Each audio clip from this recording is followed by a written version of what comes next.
আসসালামু আলাইকুম রহমতুল্লাহি ওয়া বারাকাতুহু। সম্মানিত দর্শক, প্রধানমন্ত্রী তারেক রহমান তার যারা শুভানুধ্যায়ী রয়েছেন, রাজনীতির অ্যালাইড সহযোগী এবং যাদের সঙ্গে বন্ধুত্ব করে তিনি বিগত নির্বাচনে তার প্রবল প্রতিদ্বন্দ্বী জামাত এবং সহযোগী জোট তাদেরকে তিনি মোকাবেলা করেছেন এবং ইতিহাসের সবচেয়ে সেরা, সবচেয়ে প্রতিযোগিতামূলক এবং সবচেয়ে বিস্ময়কর একটি নির্বাচন, সেই নির্বাচনের একটা ব্রুট মেজরিটি নিয়ে তিনি ক্ষমতা লাভ করেছেন।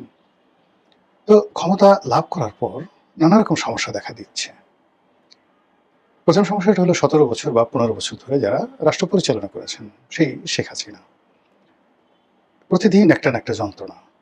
আমি আজ আসবো, কাল আসবো, ফাঁসির মঞ্চ রেডি করো, জেলখানা রেডি করো, আবার বলে প্লেন পাঠায় দাও, আবার বলে যে আমি টুস করে ঢুকে পড়বো, আবার তাদের যারা লেসপেন্সার আছে, আওয়ামী লীগের লেসপেন্সার, তাদের মাধ্যমে নানা রকম বলি, মানে জলে স্থলে অন্তরিক্ষে।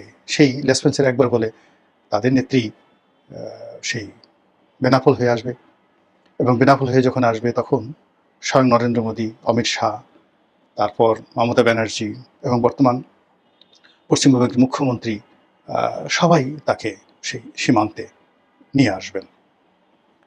আরেক দল বলছে না, সে ত্রিপুরা দিয়ে আসবে, আরেক দল বলছে না, সে জৈন্তা পাহাড় হয়ে সিলেট দিয়ে ঢুকবে। কেন সিলেট দিয়ে ঢুকবে?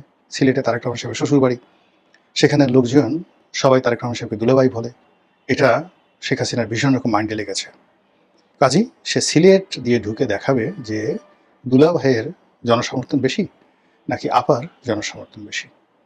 আবার বলছে যে না না, একেবারে ডাইরেক্ট ঢাকা এয়ারপোর্টে চলে আসবে, বিমানবন্দর, এবং তাকে সেলুট দিয়ে নিতে হবে। এখন এগুলো নিয়ে অনেক মানুষ ট্রল করছে, অনেক মানুষ ভয় পাচ্ছে নানা রকম। কিন্তু যাই বলেন না কেন, ক্ষমতার সিংহাসনে যারা বসেন ওটা খুব স্পর্শকাতর। ওখানে কোনো অবস্থাতে স্থির হয়ে কোনো কথা বলা যায় না। তারপরে হম্বিতম্বি দেওয়া যায়, কিন্তু কোনো একটা বিষয়, it is my permanent asset, আমার বাপদাদার সম্পত্তি। জাস্ট লাইক ধরেন আমার একটা বাড়ি আছে, আমার একটা গাড়ি আছে, যেটা আমি ওন করি। ঠিক ওইভাবে ক্ষমতার চেয়ারটিকে আসলে ওন করা যায় না, কিন্তু ভাব দেখাতে হয় যেটা আমারই। তো সেক্ষেত্রে তারেক রহমান সাহেব এই ২১১ জন বা ব্রুট মেজরিটি নিয়ে তিনি রাষ্ট্র ক্ষমতা লাভ করছেন, কিন্তু এই আওয়ামী লীগের যন্ত্রণায় কোনো অবস্থাতে স্বস্তিতে থাকা যাচ্ছে না। এর বাইরে আবার জামাত, জামাত যে আসলে বিএনপির সাথে কি করতেছে, সে বিএনপির সাথে কি করছে, এটা মানে বিএনপি নেতাকর্মীরা বুঝতে পারছে না। তারা বিএনপি যারা নেতাকর্মী তাদের বক্তব্য হলো জামাত মুখে মধু অন্তরে বিষ। তারা দেখায় মূলা, ঢোকায় কচু। তারা মানে কি যে করে। এই জন্য তারেক রহমান সাহেব প্রথম দিন থেকে, যেদিন থেকে তিনি আসছেন বাংলাদেশে, একেবারে প্রথম দিন থেকে তিনি বলছেন এরা গুপ্ত গুপ্ত গুপ্ত, এরা গুপ্ত থেকে সব অপকর্ম করে, এবং তার একটা ভয় যে তার আশেপাশে হয়তো গুপ্ত আছে। এমনকি মঞ্চের সামনে যদি কেউ স্লোগান দেয়, সে বেশি স্লোগান দিলে, বেশি লাফালাফি করলে, তারেক ভাই, দুলাভাই দুলাভাই এগুলো বললেও তার মনে হয় এর মধ্যে গুপ্ত আছে। তো এটা নিয়ে তিনি আসলে স্বস্তিতে থাকতে পারছেন না। তিনি বিএনপির সঙ্গে, জামাতের বিএনপির সঙ্গে এনসিপির একটা সম্পর্ক স্থাপন করার জন্য অনেক উদারতা দেখিয়েছেন। তিনি জামাতের আমিরের বাসায় গেছেন, নাহিদের বাসায় গেছেন, তারপরে চরমোনাই পীর সাহেবের বাসায় গেছেন কিনা বলতে পারবো না। তবে তিনি মোটামুটি সবার সঙ্গেই দেখা সাক্ষাৎ, কথাবার্তা, আদর আপ্যায়ন সবকিছু করেছেন। কিন্তু কোনো অবস্থাতেই তিনি স্বস্তি পাচ্ছেন না। তো এই অবস্থায় তার কাছে মনে হলো যে যে সমস্ত দলের সঙ্গে তার আজকের দিন পর্যন্ত ভালো সম্পর্ক রয়েছে, এর মধ্যে পার্লামেন্টের বেশ কয়েকটি দল যারা তাদের দলের অস্তিত্ব বিলীন করে তার সঙ্গে যুক্ত হয়েছে, আর ৩টি দল যারা তারেক রহমান সাহেবের খুব প্রিয়। একটা হলো জোনায়েদ সাকি, তার একটা দল আছে, আমি দুঃখিত আমার দলের নামটি আমার মনে আসছে না, কিন্তু জোনায়েদ সাকিকে আমি চিনি, সবাই চিনে যেহেতু সে এখন মন্ত্রী। আর বাংলাদেশের অ্যাভারেজ অন্য সবার মতো নয়, সে অনেক লম্বা, তার মুখটা অনেক সুন্দর লম্বা, চুলগুলো মানে অসাধারণ, এবং সে যখন ঘাড় ঝাঁকি দিয়ে প্রেস ক্লাবের সামনে যেভাবে বক্তব্য দিতেন, মনে হতো যে তার শরীর দিয়ে, মুখ দিয়ে, চুল দিয়ে স্ট্যালিন, মাও সেতুন বের হয়ে আসছে। তো সেই মানুষটিকে জনাব তারেক রহমান সাহেব তিনি মন্ত্রী বানিয়েছেন, এমপি বানিয়েছেন, এবং তার যে জোট, সেই জোটের মধ্যে রেখেছেন, এবং নাম মনে পড়েছে গণসংহতি বোধ হয়, জোনায়েদ সাকির গণসংহতি। এরপরে গণ অধিকার পরিষদ, গণ অধিকার পরিষদের দুটো পার্ট ছিল। একটা পার্ট অবশ্য এখন আর আগের মতো নেই, এখন আছে আম জনতার দল। সবাই তাকে আম তারেক বলেন, কিন্তু বেসিক্যালি তার নাম হলো তারেক রহমান।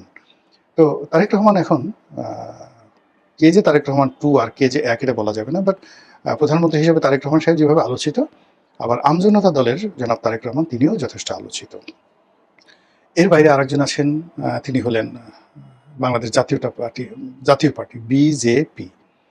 তো সেই দলের সভাপতি জনাব আন্দালিব রহমান পার্থ, তিনিও মানে অনেকটা জিহাদ করে আসলে বিএনপির সঙ্গে আছেন।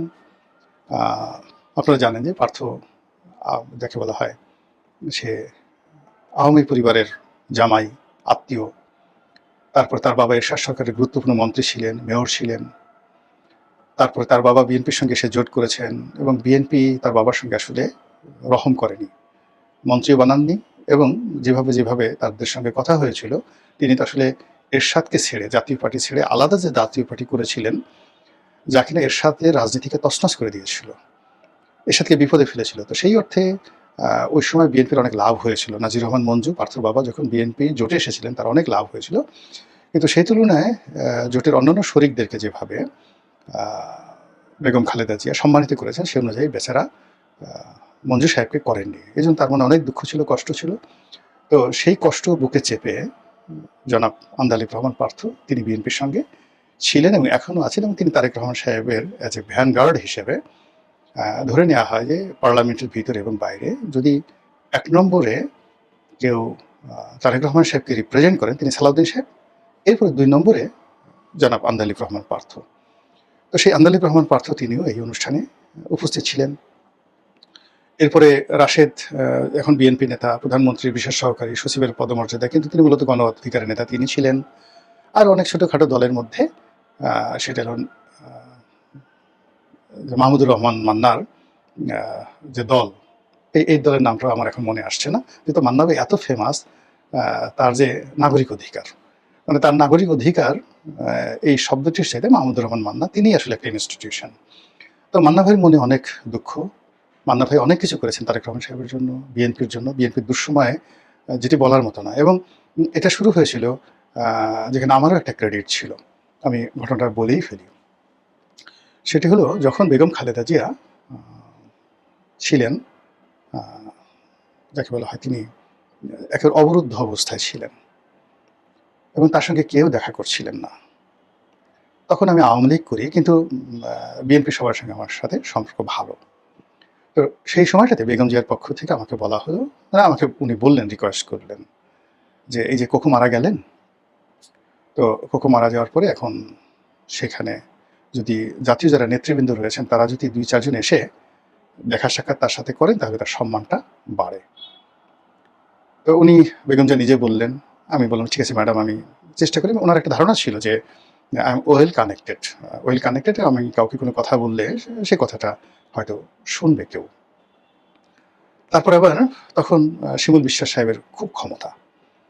শিমুল বিশ্বাস সাহেব আমাকে একই কথা আবার আলাদা টেলিফোন করে বলে যে রনি ভাই আপনি একটু দেখেন, ম্যাডাম বলছেন, ম্যাডাম ডিজায়ার করছেন, আপনি যদি এই কাজটা করেন আমরা খুব কৃতজ্ঞ থাকবো। তো আমার দুজনের সঙ্গে কথা হলো, ম্যাডাম নিজে বললেন, শিমুল বিশ্বাস বললেন। আমি তাদেরকে জিজ্ঞেস করলাম কাকে কাকে। তো তারা ১ নম্বরে বললেন ডক্টর কামাল হোসেন, ২ নম্বরে বললেন মাহমুদুর রহমান মান্না। তো আমি মান্না ভাইকে দুপুরে একদিন আমার অফিসে দাওয়াত দিলাম। দাওয়াত দিয়ে বললাম, মান্না ভাই এই ঘটনা, আপনি একটু যান ম্যাডামের সাথে দেখা করেন। বলে রনি কী করে সম্ভব, এটা তো শেখ হাসিনা খুব মানে এমনি আমার উপর রেগে আছে, এখন যদি এই অবস্থায় আমি যাই। তা আমি দেখে খুব বুঝালাম। তো উনি রাজি হলেন। তিনি বললেন তুমি ডক্টর কামালকে বলো। তো আমি আবার ডক্টর কামাল সাহেবের সাথে দেখা করলাম। তারপরে তার অফিসে গেলাম। তিনি বললেন যে রনি এই সমস্ত কথা তো আসলে টেলিফোনে বলা ঠিক না, আপনি আসেন। আমি ওনার অফিসে গেলাম, চেম্বারে গেলাম এবং স্যারকে আমি বুঝিয়ে বললাম যে আমাকে বললেন যে আচ্ছা আপনি বলেন আমার জায়গায় আপনি হলে কী করতেন।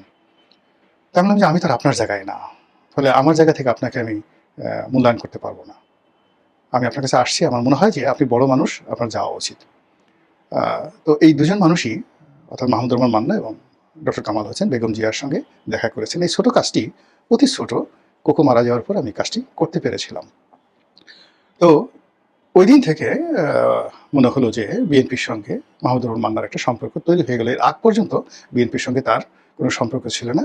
আর আমি যে সময়টার কথা বলছি তখন পর্যন্ত আমি আওয়ামী লীগ করি, কিন্তু আমি সবার সাথে যেহেতু সম্পর্ক রক্ষা করতাম, এই সম্পর্ক রক্ষার কারণে অনেকে অনেক কথা বলতেন। তো বেগম জিয়া ঠিক ওই সময়টাতে ওই কথাগুলো বলছেন।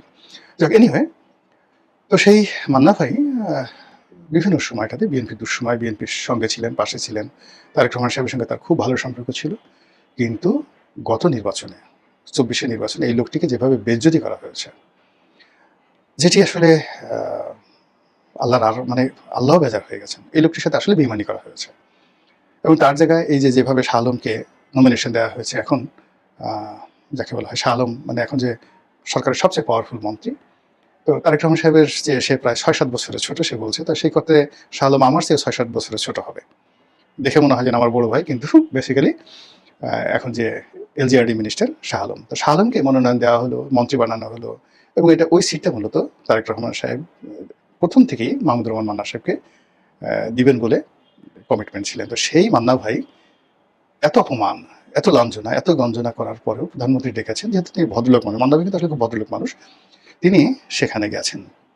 যাই হোক, তো সেখানে যাওয়ার পরে তার সাক্ষাৎকার দেখলাম, যে সাক্ষাৎকার বের হওয়ার পরে তিনি বলছেন যে কেন ডাকা হলো, কি জন্য ডাকা হলো, কি হলো বুঝলাম না। তো আমি বুঝলাম না এখানে কেন আমাদেরকে ডাকা হয়েছে। দু একজন কথা বললো, নিজেদের অভাব অভিযোগের কথা বললো, প্রধানমন্ত্রী সবার সাথে হ্যান্ডশেক করলো। এই মিটিং কেন হলো, কি হলো, আমি কিছু বুঝতে পারিনি। অন্যদিকে আমরা যে জিনিসটা দেখলাম, প্রধানমন্ত্রী টেবিলে টেবিলে গিয়ে সবার সঙ্গে হ্যান্ডশেক করলেন, দু একজনের সঙ্গে কোলাকুলি করলেন, কারোর সঙ্গে অর্ধেক কোলাকুলি করলেন, কারোর সঙ্গে আন্তরিকতা নিয়ে কোলাকুলি করলেন। তো এর মধ্যে শুধুমাত্র দেখলাম যে রাশেদ, এই যে নতুন যাকে তিনি তার সচিব হিসেবে নিয়োগ দিয়েছেন, রাশেদকে তিনি কোলাকুলি করে অন্তত পক্ষে ৫ থেকে ৬ সেকেন্ড বুকের সাথে জড়িয়ে ধরেছেন। এর মধ্যে আরও ৪-৫ জন ওই দৃশ্য দেখে দৌড়ে আসলো, ৩২টা দাঁত বের করে প্রধানমন্ত্রীর সাথে হ্যান্ডশেক করে কোলাকুলি করার জন্য বুক এগিয়ে দিল। এতে প্রধানমন্ত্রী যাকে দিয়ে হাতটা সরিয়ে দিলেন যে নো কুলাকুলি, নো মোর কুলাকুলি।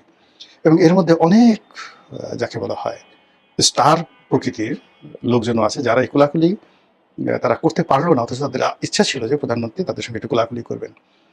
তো এই লোকগুলো কোট পরে আসছে, টাই পরে আসছে, ক্রিম মেখে আসছে, চুলে জেল দিয়ে আসছে, কিন্তু প্রধানমন্ত্রীর সঙ্গে কোলাকুলি না করার কারণে সারা রাত তারা হয়তো ঘুমাতে পারেনি। তো এইভাবে অনুষ্ঠান শেষ হলো। শেষ হওয়ার পরে অনুষ্ঠানের যে মেনু, সেই মেনু নিয়েও কথাবার্তা হলে সবাই বললো যে না, এখানে সেই ১৫০ টাকার খাবার খাইয়েছে, দেখো আমাদের প্রধানমন্ত্রী কত কত ভালো। এখন আমাদের যে প্রশ্ন, সেটা হলো কেন এই বৈঠকটা হলো, এটা রিজনটা কি? আওয়ামী লীগের যারা লেসপেন্সার রয়েছে তাদের বক্তব্য হলো যে আওয়ামী লীগের ভয়ে, শেখ হাসিনার ভয়ে মূলত এই ধরনের অনুষ্ঠান করা হয়েছে। এখন আওয়ামী লীগের মতো সংগঠন, তাদের সাথে আসলে ফাইটটা করতে হবে বিএনপিকেই। এমনকি এই ফাইটে জামাতকেও তারা কাছে পাবে না। আর সেখানে গণ অধিকার, আমজনতা, তারপরে গণসংহতি, নাগরিক অধিকার, মানে তাদের এক একজনকে যদি বলা হয় ৫০ জন করে লোক নিয়ে আসেন, তাদের জন্য আসলে খুব কষ্ট হবে ৫০ জন করে লোক এনে সকাল থেকে সন্ধ্যা পর্যন্ত দাঁড়া করিয়ে রাখতে। তাহলে কি হলো যে যে তার কাছে যে ৫ থেকে ৬টি পার্টির, এখানে আমি নাম বললাম, তো ৬টি পার্টির ৫০ জন করে যদি লোক আনতে হয়, তাহলে ৩০০ লোক আসবে। আবার এই ৩০০ লোক আলাদা আলাদা দাঁড়াতে হবে, পাশাপাশি দাঁড়ালে সংঘাত হয়ে যেতে পারে। তো এইরকম একটি অনুষ্ঠান প্রধানমন্ত্রী আয়োজন করলেন। রাষ্ট্রীয় খরচে যদিও বেশি খরচ যায় নাই, পার পিস বা পার হেড ১৫০ টাকা করে খরচ গেছে বলে বলা হয়েছে।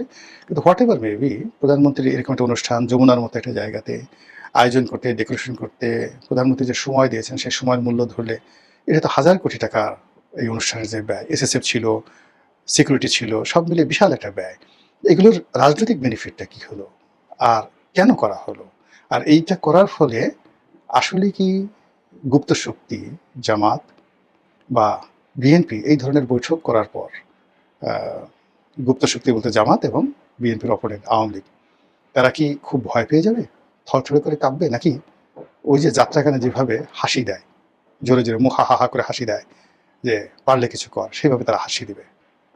আল্লাহই জানে। মহান আল্লাহ আমাদের সবাইকে হেদায়েত দান করুন এবং হেফাজত করুন। আসসালামু আলাইকুম রহমতুল্লাহি ওয়া বারাকাতুহু।